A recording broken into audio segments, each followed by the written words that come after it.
And I do find that they're usually more engaged with these type of assignments if they're using, some sort of technology. All right. Ready? You recording? All right.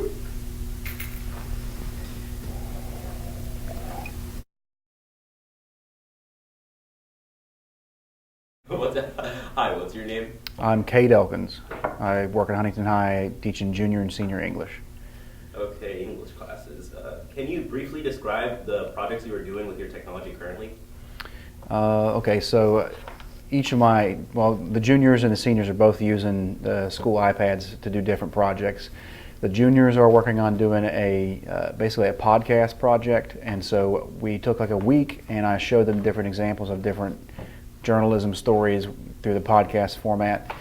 And then I kind of introduced the project to them saying, like, you're going to create your own podcast using basically the school set of iPads. Since we have that technology here, and it's pretty easy to edit audio on those. And so they've been working on that for pretty much the last 4 or 5 days, and they should be done with it today. And it's worked pretty well. And they seem to like using the technology to do audio stories on topics of their choice. The seniors are doing actually a documentary project, so it's similar except they're actually doing film instead of audio. So they have to kind of do sync up film and audio and do the editing stuff with that. Do you feel like if your students are more focused with technology in their hands? I think the answer to that is yes and no. They're focused with it if the teacher actually is there to keep them focused. There's been a bad trend where people kind of thought if we just give kids technology, then they'll automatically learn, and that's not true.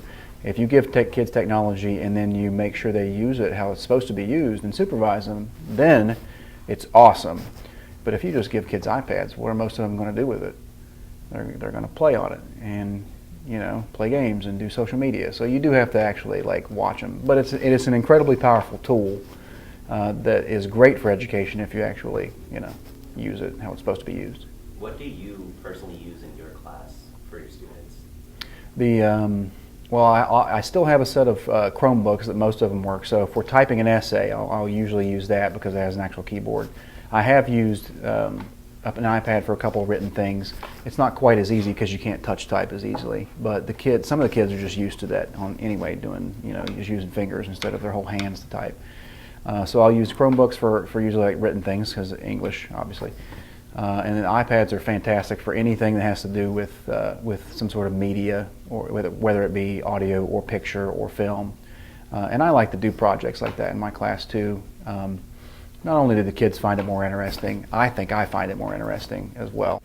If you just do nothing but sit around and read and discuss literature, that can get boring after a while. So I like to mix it up and do media projects as well.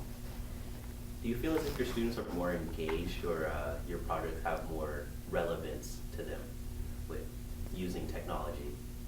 I think so, especially the way my class is kind of organized with these specific kinds of projects. Within reason, I'll usually let them pick their own topic as long as it kind of fits the parameters of the assignment. And I do find that they're usually more engaged with these type of assignments if they're using some sort of technology. So I hope that answers your question. All right.